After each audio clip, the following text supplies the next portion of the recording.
It's the cry of generation. It's a stirring in our soul. It's dreams still in focus. It's hope still whole. For children that are and those who will be, our destiny is justice for once, for all, forever. Let it be. No more delays, denials can ignore our voices, nor suppress our choices. We come for all that God has gave, unashamed descendants of the indigenous immigrants and the once enslaved. For children that are and all those who will be, our destiny is justice for once, for all, forever. Let it be.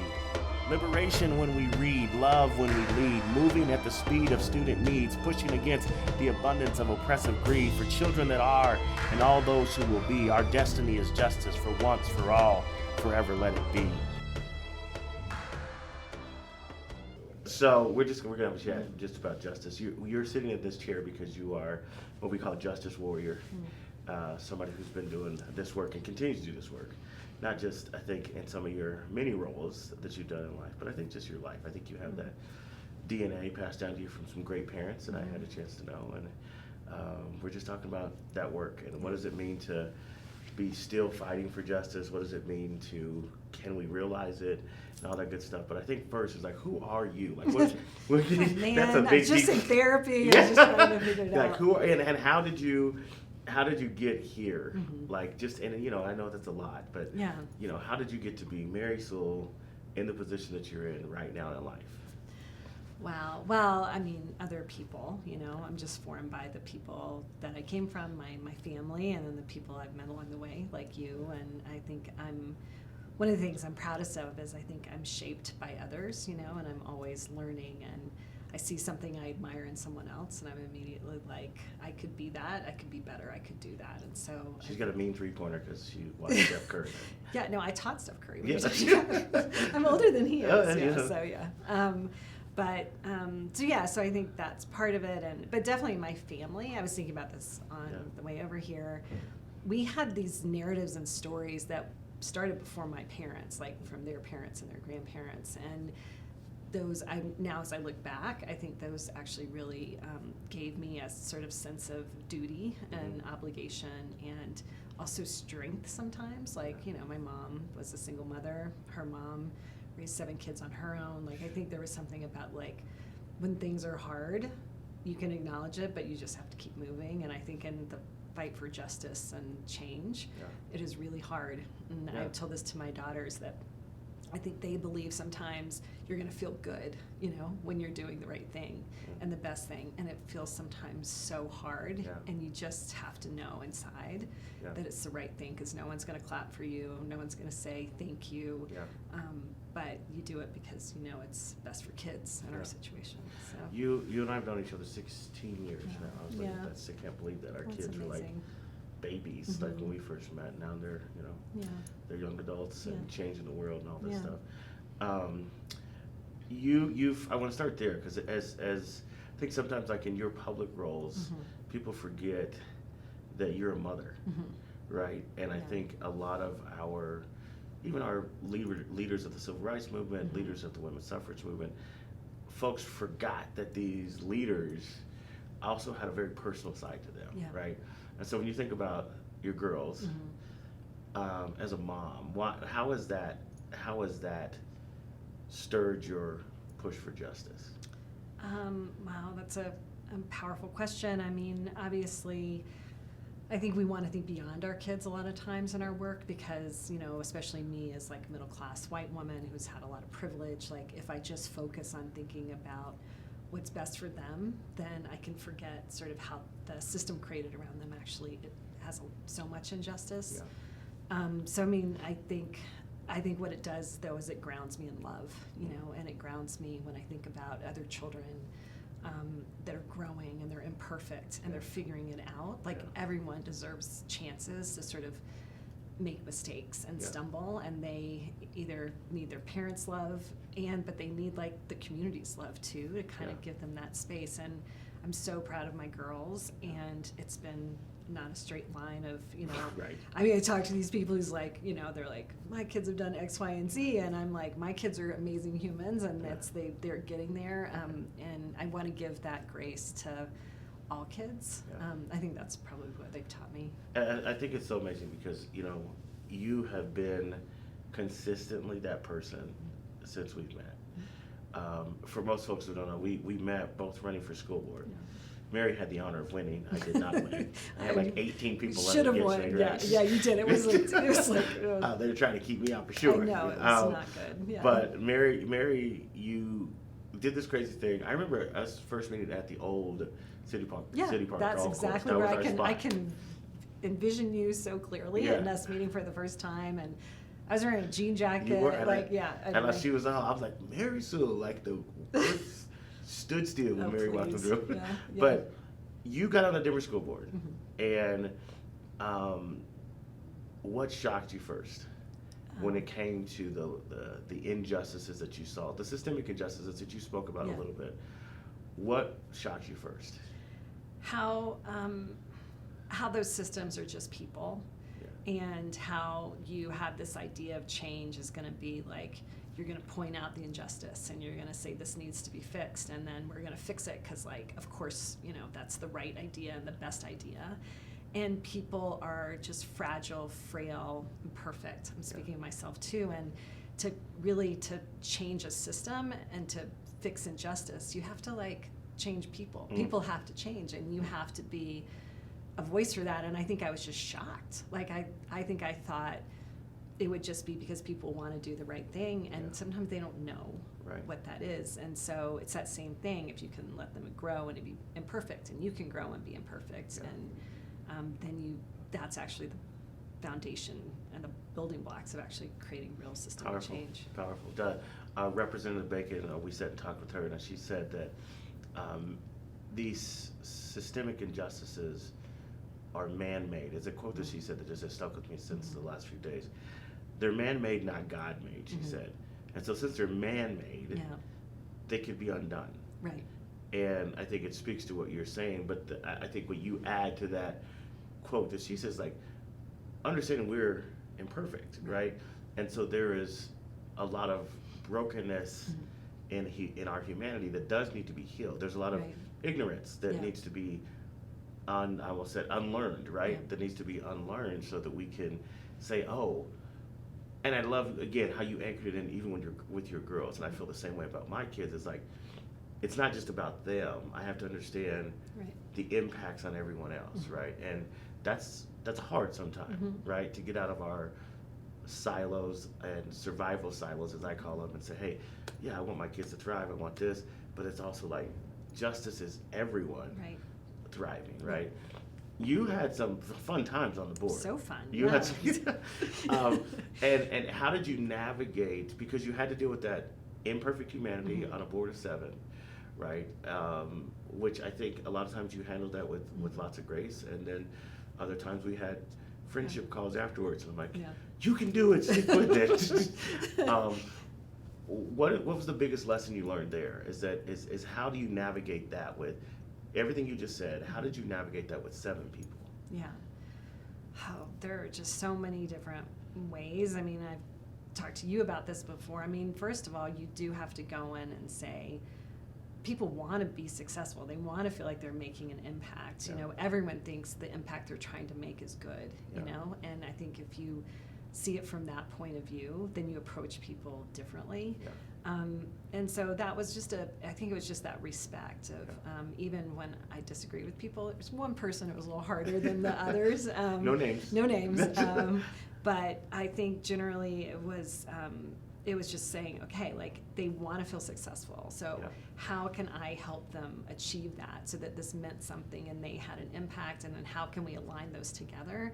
Sometimes it could come together, a lot of times it couldn't, but I think that built that goodwill. And I just think, if we treat people with respect, if we listen to them, if we care about them, even when we don't agree, there's a place to always come together. And you always want to leave that door open, because if you're truly going to make systemic change, it cannot be on its 7-person board, it can't be a 4-3. It's got to be somehow we all got there together, regardless of how we voted. And I just took that super seriously. Yeah, you did. You led well in those instances, right? And as much as folks, there were a lot of 4-3s, but I think folks also forget there were a lot of 7-0s. Where that did happen, and to your point, everybody wanted to see the best things for kids. And we also get villainized in this Yeah. work when we're doing what, to your point, what is the right thing. I remember, like, when we look at things like choice, parent choice, Yeah. when we look at making sure that parents have access to high quality options, when we look at, we dare say the word innovation, right? When we look at these things, we've seen some of these right things get attempted, but then also simultaneously attacked. Yeah. How does that make you feel when you know, like, look, we're trying to get to a more just place, Right.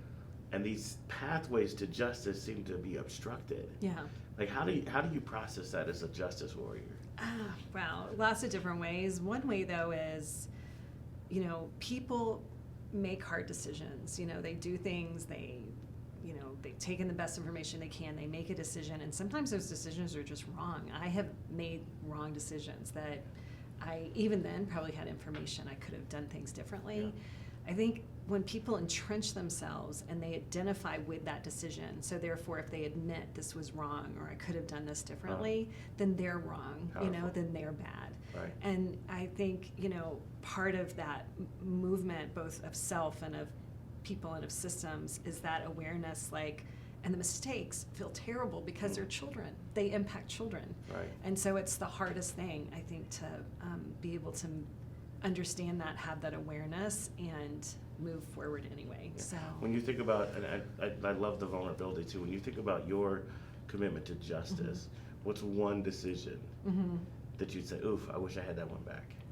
I don't know if I had it back. Or we, like you said, Right. looked at all the information. Right. Right. Well, I think a lot about McAuliffe, for Okay. example, and I was so proud of Which part of it? The creation of the it? creation of Okay, it, all right. but I want to talk about the trajectory Okay, of it. all right.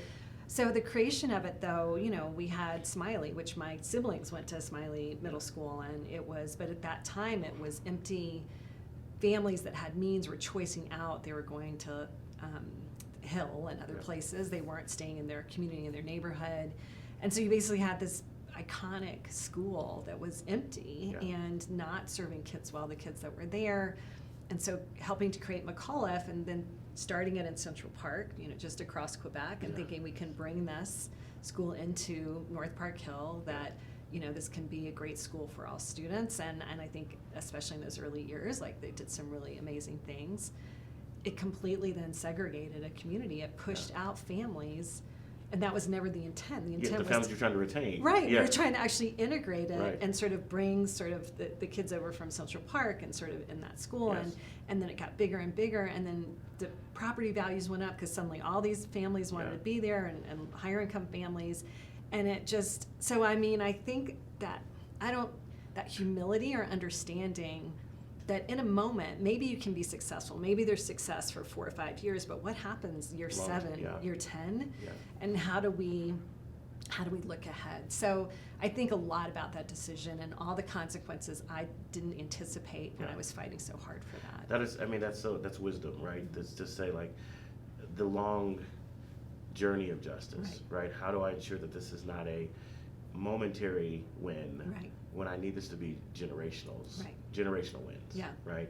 And I think, we could probably look at a lot like that, because to your point, it's I love when you said we attach ourselves to these things, and we sometimes then only can see through this. Right. Say, okay, I'm 4 years. Well, bro, the cycle of a kid's education is actually 13 years. Right. And so how are we making sure that this is going to be sustained, and the goals of diversity, right? That we've heard other folks sit here talk about the beautiful diversity of Park Hill, right? And how could we lose that, right? And we just, so those are, that's great wisdom. And if you can see, here's how we lost that. Here's the arc of what that happened. And it happened actually really quickly. Right.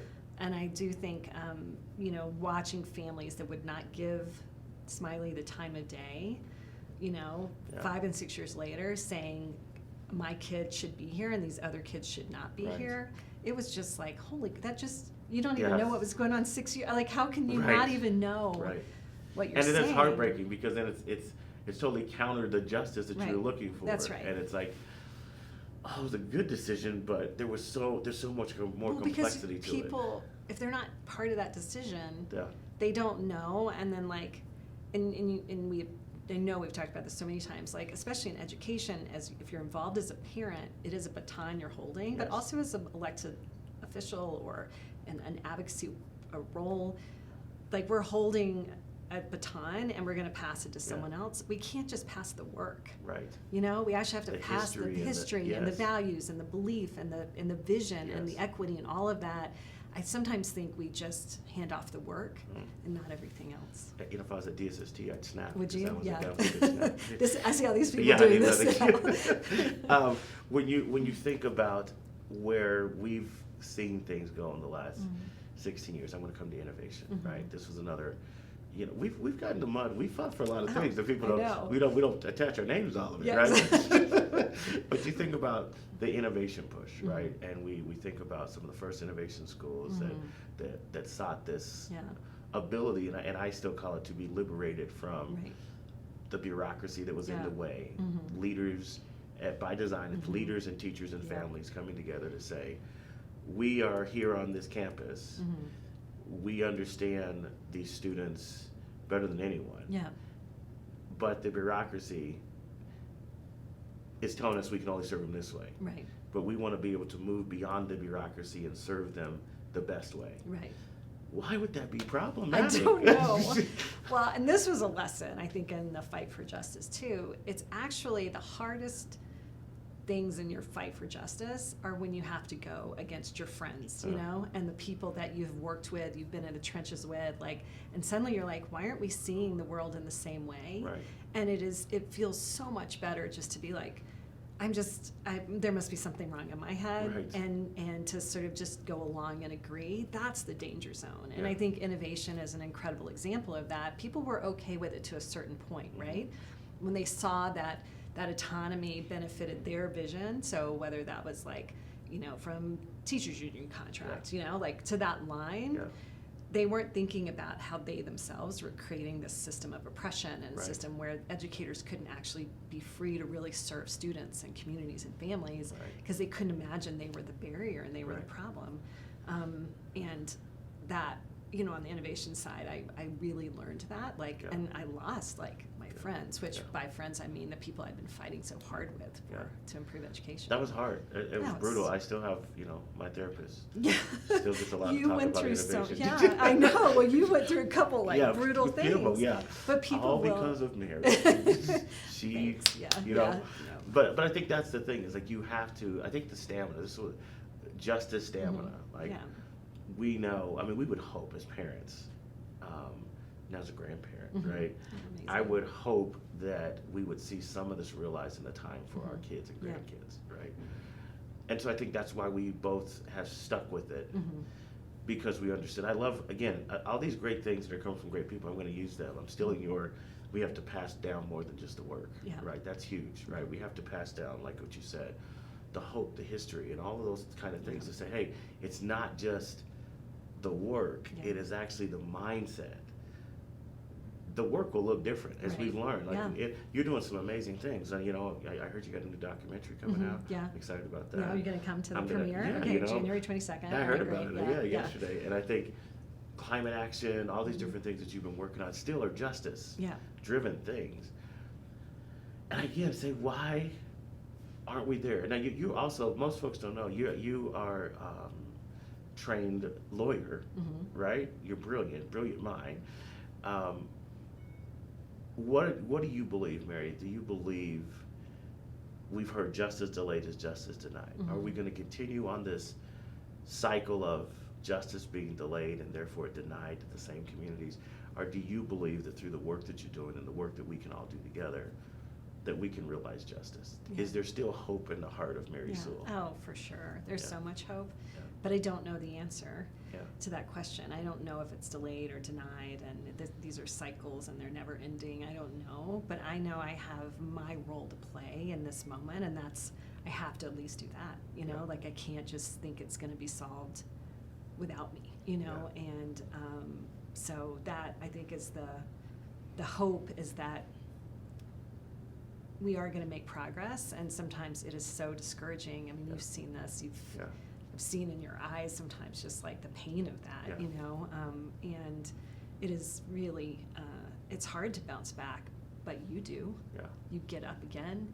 I look at the work you've done over time. You carry, sister, you're still a really young man, but you carry this, but you carry that knowledge because you care about the people that came before and the voices that they've said. And so, I don't know, like, you give me hope and the role you've played. And, like, you know, so I'm hopeful because of you, you know, and hopeful of other people that.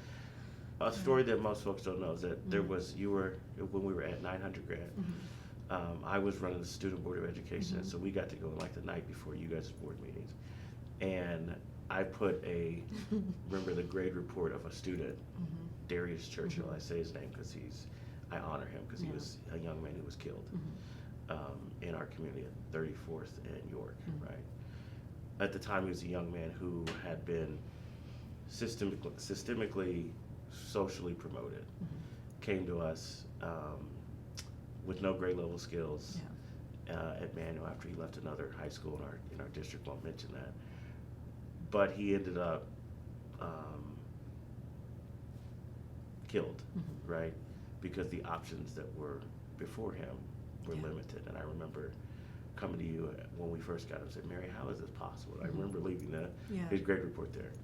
And I say that because I want folks to know, like, those are the kind of things that were constantly in your mind and heart.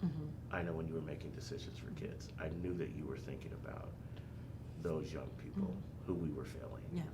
And I'm giving you your flowers because I know we don't often get to hear, like you said, the applause or the thank you.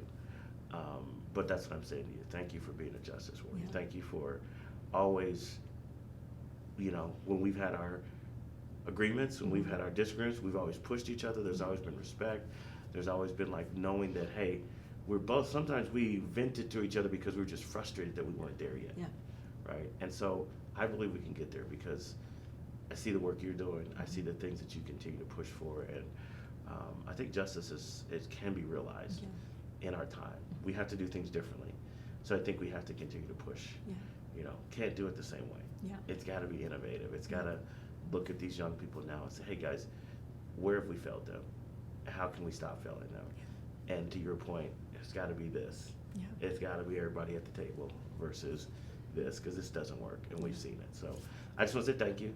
Thank you for giving us some time. Thank you for being a justice warrior. Thank you for continuing to fight, you know, and continue to hope.